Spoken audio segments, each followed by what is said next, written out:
Welcome to Rare Bits. I am joined today by Sung from Coinme, and this crew was the first licensed Bitcoin ATM operator in the United States, and this was back in 2014 when Bitcoin was about $318 a coin. We will explore their journey, how they're driving crypto, education and adoption, and improving accessibility, navigating regulations, and shaping the future of digital currencies. I hope you enjoyed the episode. Let's dive in. It's so nice to Yeah, see you. How are you, my friend? I'm doing well. I'm glad we are able to get the technical stuff taken care of. Yeah, it's really such a pain in the butt. All right, let's get into Yeah. things. So let's just start with the basics. When did you guys begin? The company started in 2014. Okay. So we're one of the older companies in the space, I guess. A industry friend of mine told us that we're like cockroaches. Somehow we're surviving through all of the insanity that's going around us.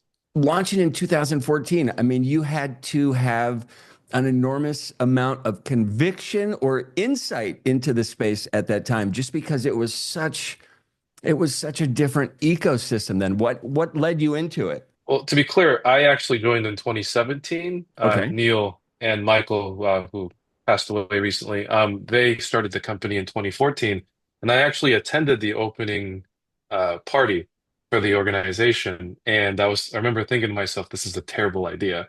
And then fast forward 3 years later, and I actually joined the company. So, that tells you about my conviction at the time. But, I think for Michael and Neil, they had a lot of conviction around what Neil would describe as this magic internet money that everyone was talking about at the time. Neil was running a tech incubator in the Seattle area, and every smart person that he spoke to was very excited about Bitcoin and kind of what it could do for the future, and then Ethereum shortly thereafter. Mhm. And really for Neil, and then also for Michael as well, is just seeing how the technology could be applied, remittances, putting money on the internet. And yeah, they just had very strong convictions around what that would do for the future. And clearly, based on the last few years, it's really played out. And so that kind of gets us up to where we are now.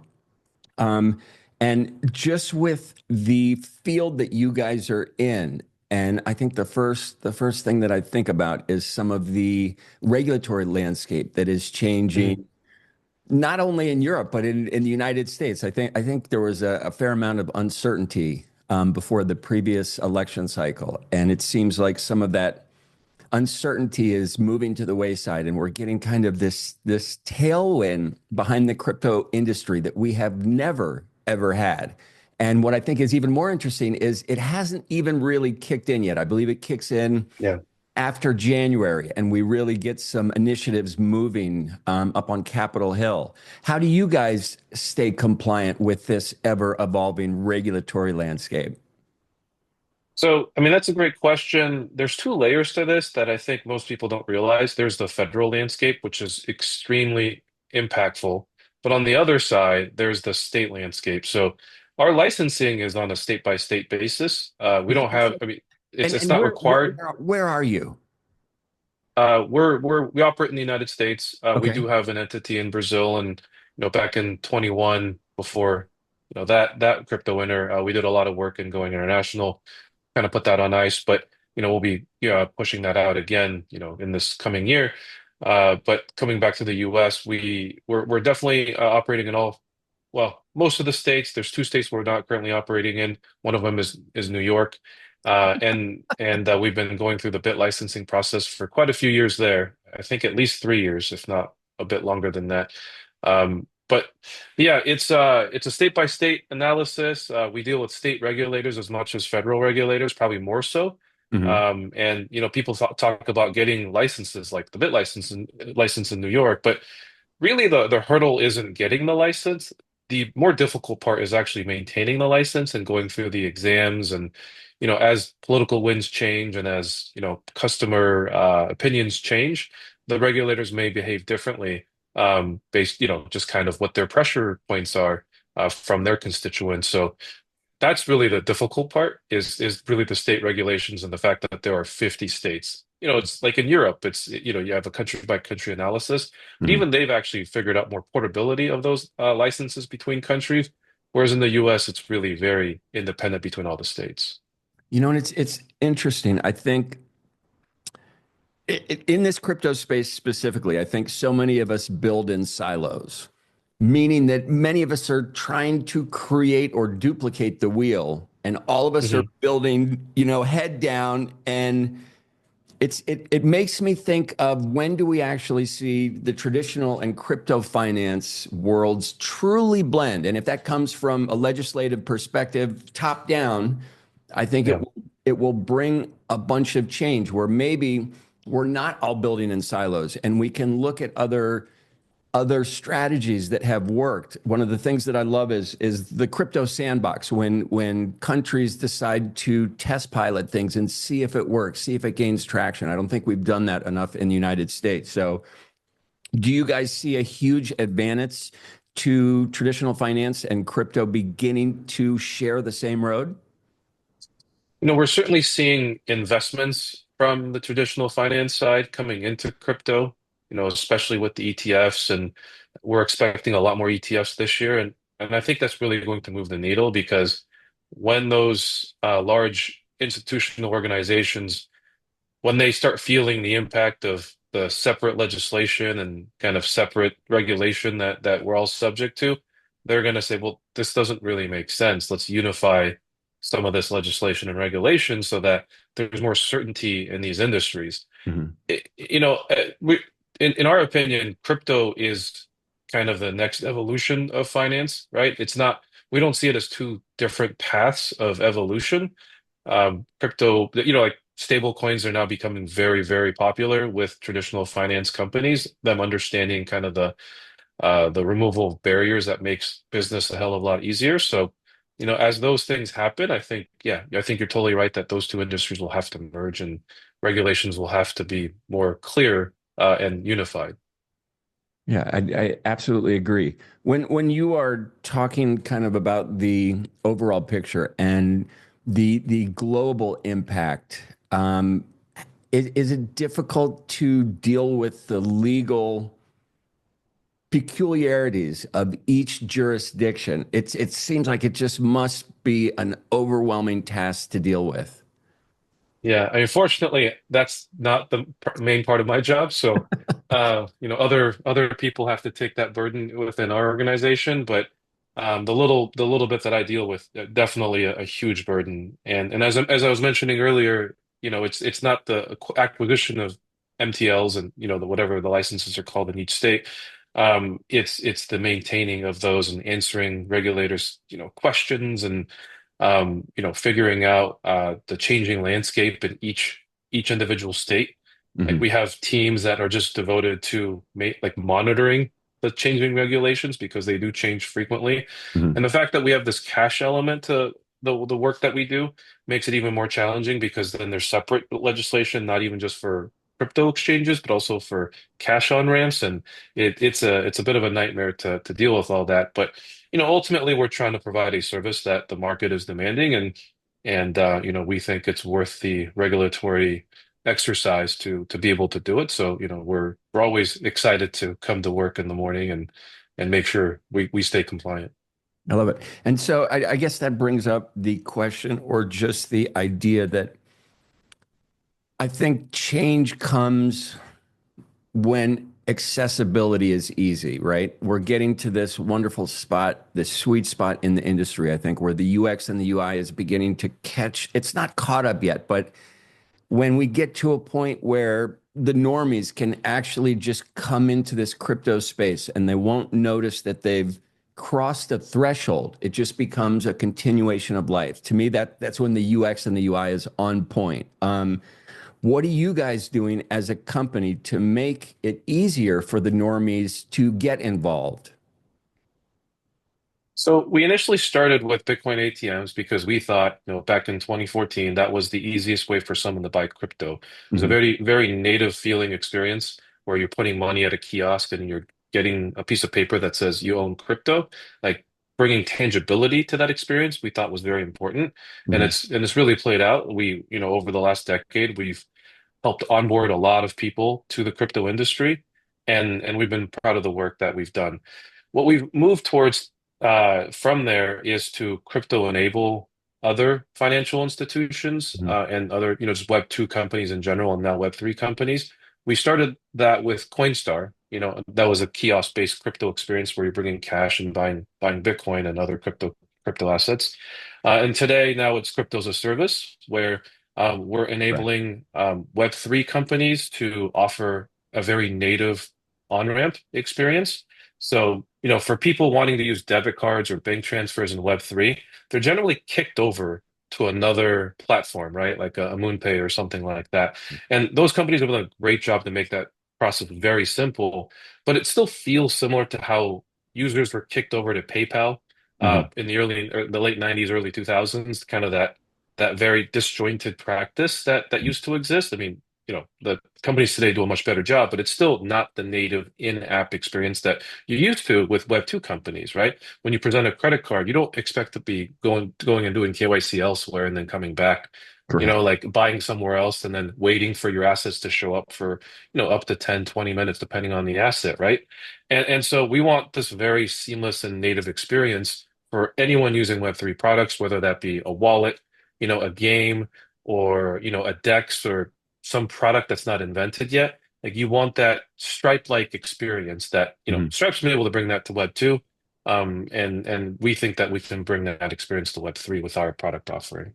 And Sung, I want to dive deeper into that, right? And talk about some partnerships between crypto and non-crypto people. But you did bring up something that I wanted to double click on for a sec because I was reading an article, I believe, about this yesterday. And you talked about the Bitcoin ATM machines.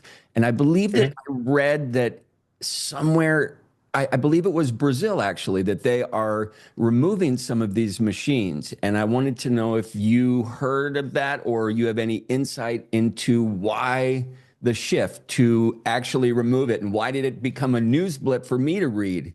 Do you know anything about that? I haven't read about the Brazil one, but there have been some issues with cash on ramps. And it's been a lot around like scams that are perpetuated by like different criminal organizations. Hmm. And I'm sure people have read about people getting scammed and being sent to, whether like it used to be gift cards. Gift cards were a really popular method. Bank transfers easier to reverse and things like that. So gift cards have been the really popular method. And then more recently, Bitcoin ATMs have been one of those attack vectors.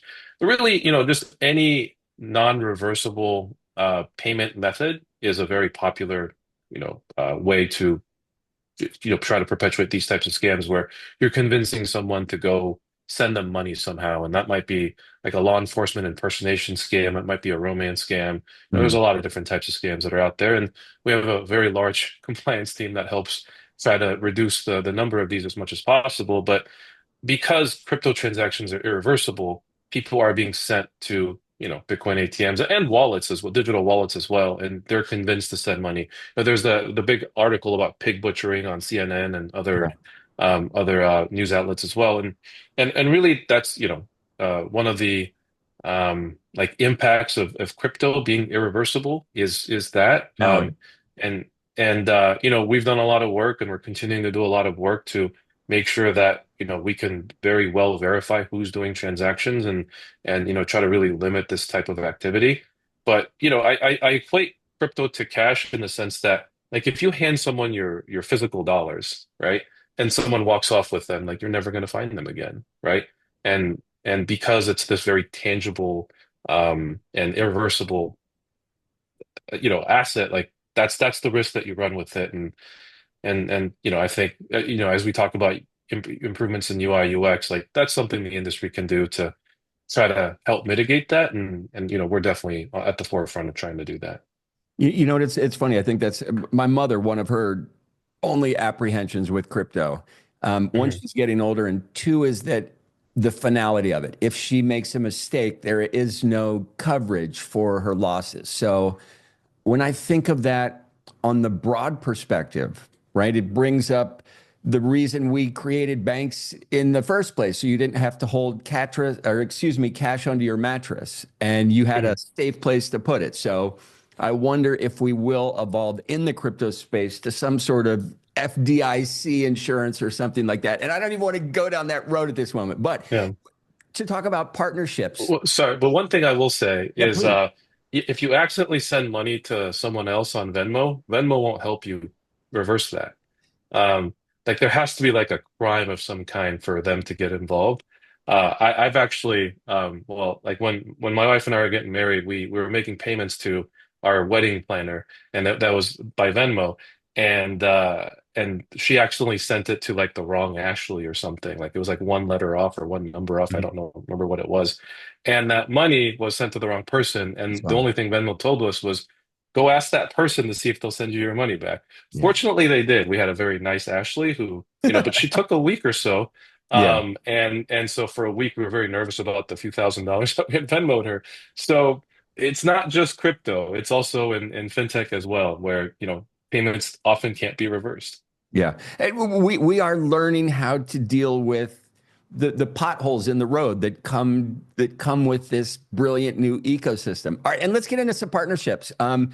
Looking forward, what do you see as kind of the button that is going to want to make traditional companies partner with crypto platforms?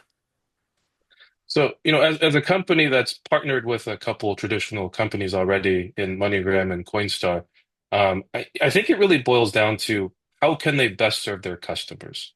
And if they see a demand, and also in doing so, generate revenues for their organization, it's something that they're definitely going to lean into. And as the industry continues to gain momentum, we're going to see more and more companies realize there's a net benefit that our customers can gain. And the first big wave recently has been the ability to send and receive stable coins, right? Mhm. From a B2B perspective, also from a B2C perspective, the fact that you're not limited by Anything. bank hours, Yeah. right?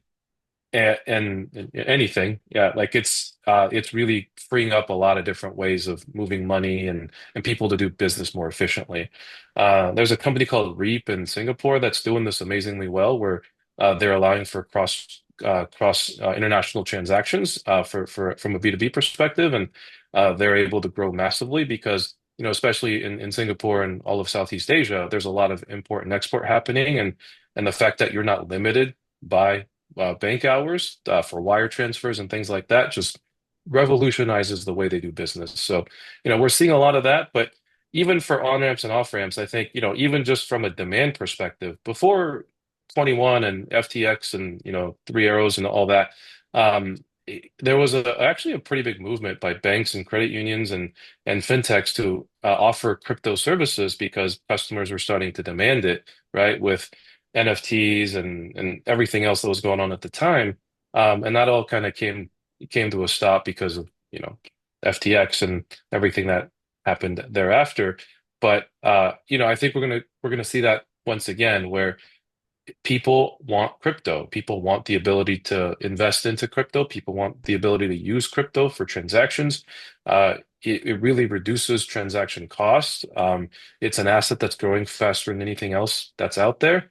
And I think between those two qualities, people are going to want crypto into their bank accounts and fintech wallets and things of that like. Yeah, I absolutely agree, and it brings up an interesting point. I think I just saw uh, Prague has just come out with some new crypto laws, and they have basically decided to create.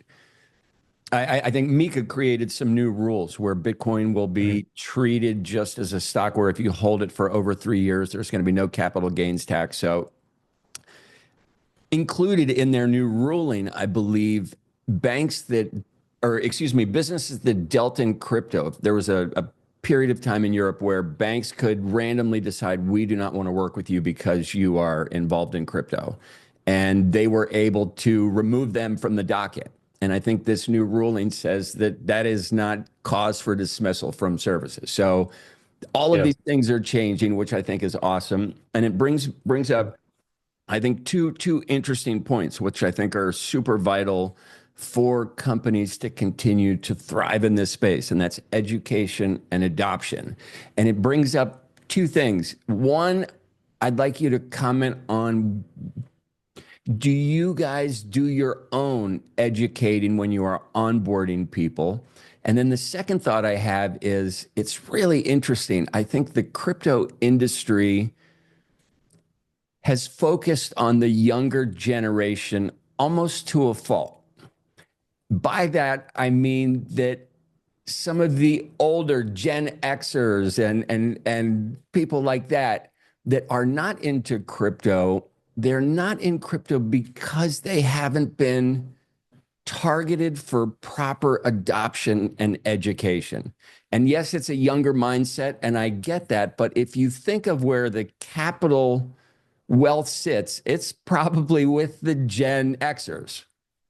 So to miss that whole swath of the population for onboarding, I think a lot of companies, wallet companies, I think a lot of companies across the board are missing that perspective. What are you guys doing for education and adoption on ramping? So we have an initiative called Crypto Literacy. It's in partnership with CoinDesk and DCG and some other folks as well. And basically we try to provide educational materials. One of the largest things that gets done is a survey of crypto literacy in general, Mhm. of individuals in the country, and we try to get a pulse on what people know about crypto, what information is lacking, and just to, on one side, educate the industry that, hey, like people don't understand these aspects of crypto. And on the other side is to then help educate those people. So we put out some informational materials and things like that. And that's like it's an initiative by Coinme, but it's run separately from Coinme. So there's not really like a name association between the two Mhm. companies or the initiative and Coinme. But it's certainly our personnel that run that. On the other side, our services, our cash services, I should be specific, actually have a generally much older audience than typical crypto exchanges and wallets. And I think it's because of this like very tangible cash element to what we do, and I think that allows people that are not familiar with crypto to actually experience it, tangibly hold it, and then be able to then learn and move towards more sophisticated services that, for example, exchanges offer. So that's been kind of our ethos as a company, is to make on-ramping as easy as possible, Mhm. because we want everyone to be able to understand and utilize the benefits of crypto. So I think it's at least 10 years, might even be a little bit more than that, than the general audience. I think the average age of a Coinstar experience user is like somewhere in the mid 40s or something, Interesting. which, like it's definitely not the millennial Yeah. slash Gen Z audience that most of crypto's used to. And I think that's been really great for the industry and also for our organization, because when we design products and services, we're designing for that audience. We have to make it very Web 2 and how it operates and feels, but we also need to make it very customer friendly from like a support perspective as well. And so, like all the materials that we're putting out, all the information we're putting out, we really gear it towards for someone that's not technical and not might isn't as crypto native or like Web 3 native or web native just in general. I love it. So we've talked about cash a bit. Um, hmm do you think that we will get to a point where digital currencies replace cash completely? And one of the interesting narratives, and this is a weird possible view, but where I am I'm in Austin, Texas at the moment, and there hmm is a large homeless population here. And one of the things I've thought about recently is when these people ask you for cash, right? One, nobody carries cash anymore. I can't remember the Yeah. last time I pulled out a bill to pay for something. And when I did, the Gen Z person behind the register doesn't know how to count change out of a drawer. So we've come to this space where in my view, we've gotten so far away from the cash dollar. And I know it has power other places in the world, but do you see a time where the digital currency has enough of a physical representation for people to buy go cash? And it's funny with the homeless thing. One of the things I was thinking, it would be really interesting to give the homeless people a digital bracelet. And when they ask for cash, you could tap your phone and put money on their bracelet. And the bracelet, you are only able to keep that balance active if you check in with mental health services once a week. I don't know. I could think of some really interesting ways to make it viable for cash to disappear. What are your thoughts? Do you think we will see that in our lifetime?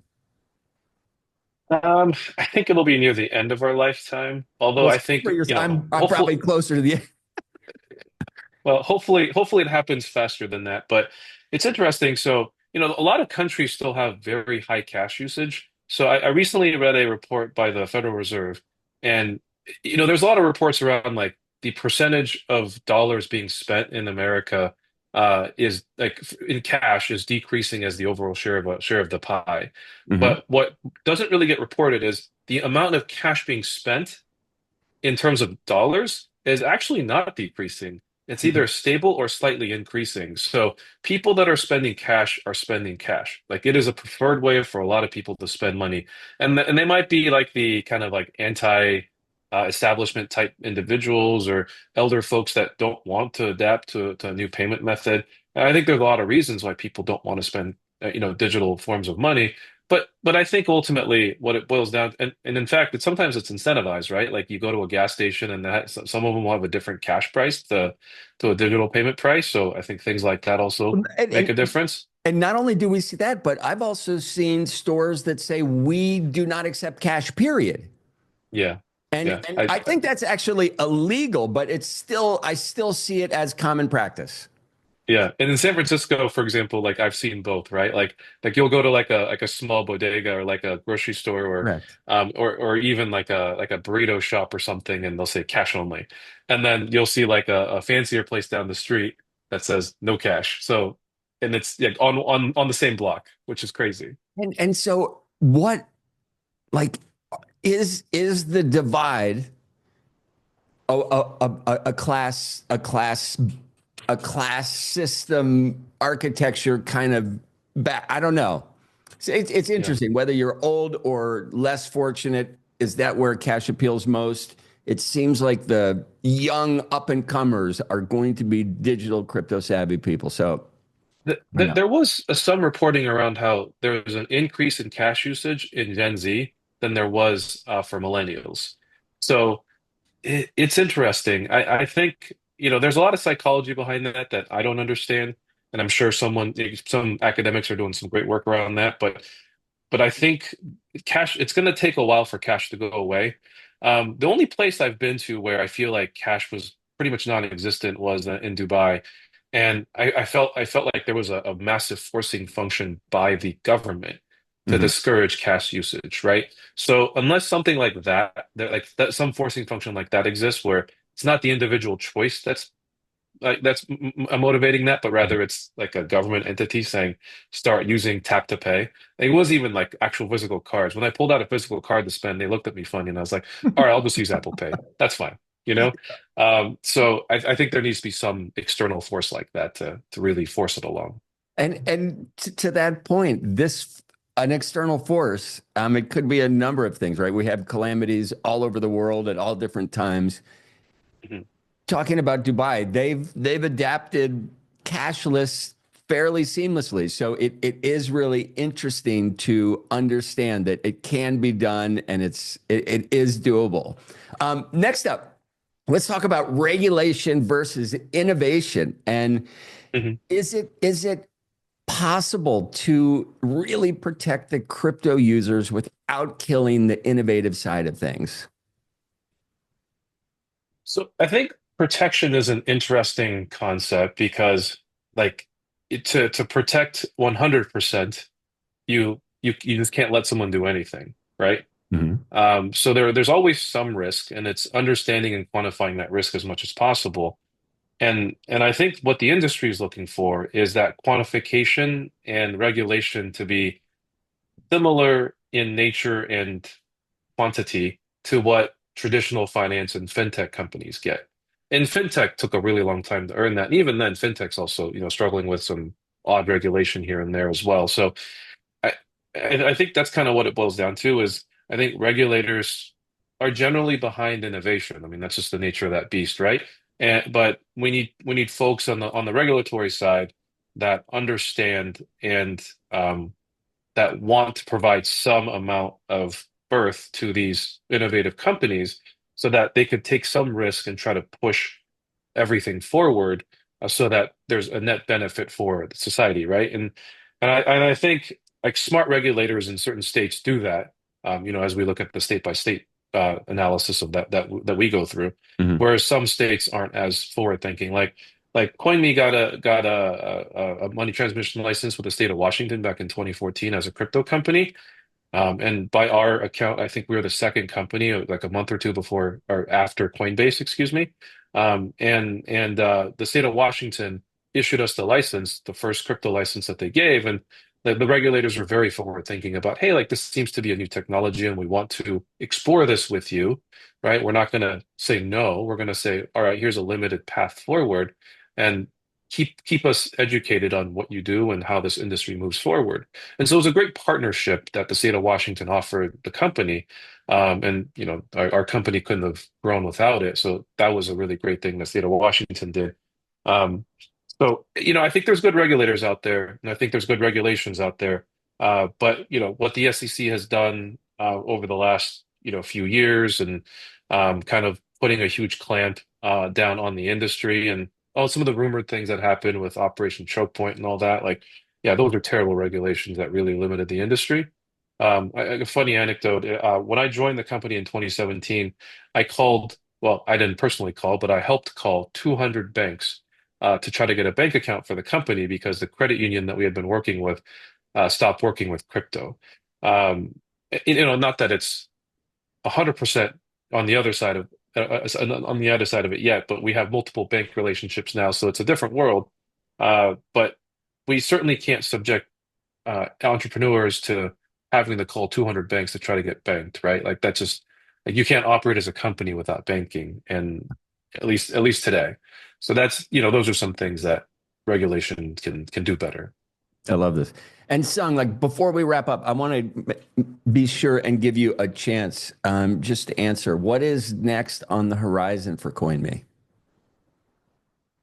So, we're addressing a lot of interesting Web3 cases. We're going to be launching some really cool partnerships with crypto wallets. There is one of the largest crypto on-ramps we're going to be working with to help them come to the United States.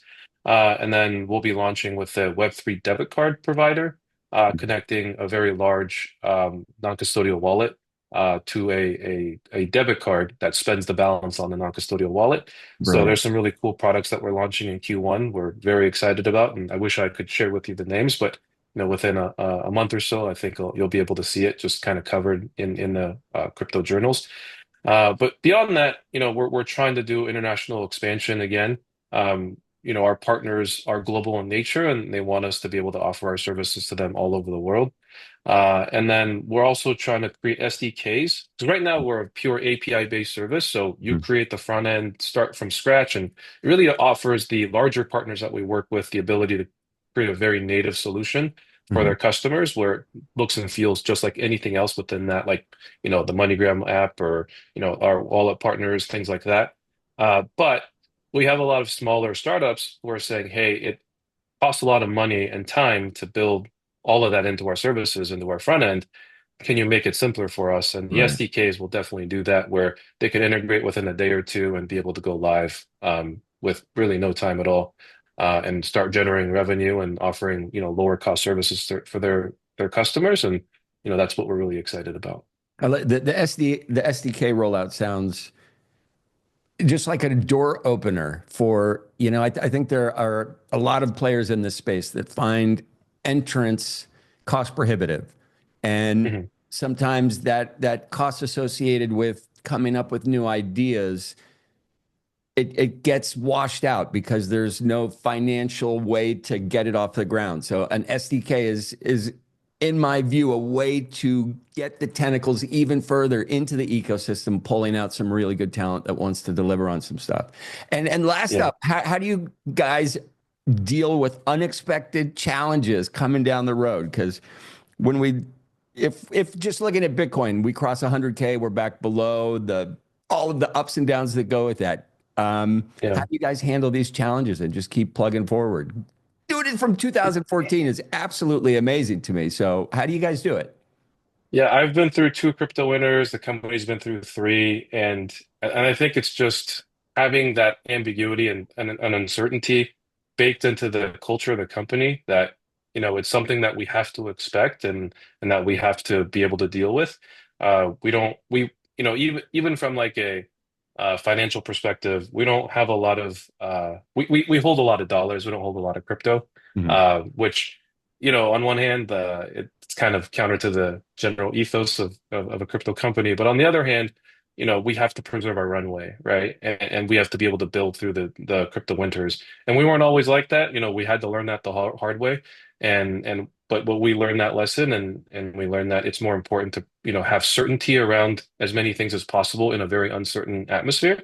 And that's, what we've learned to do. So I think a lot of our team has been around for quite a few years, and we're pretty battle tested Mhm. through all the upturns and downturns. And I think it's just having that mindset of, what goes up will come down, and vice versa. And we just have to be ready for both. I love it. It's funny as we pass through the crypto winters. I think we all become better squirrels at kind of collecting nuts and realizing it's a nice Yeah. day today, but we should probably put some nuts away because the weather will change in the upcoming future. And Sung, Yep. the timer on this Zoom thing, it kind of runs out. I wanted to just thank you for coming on, and I appreciate you getting the word out, and I appreciate you talking with me. Is there anything you'd like to say wrapping up? No, just thank you for your time, and Chris, really enjoyed talking to you today. Likewise. And listen, I appreciate your time. Thank you so much. All right, thank you. Have a great day. Okay, you do the same. Bye. Bye.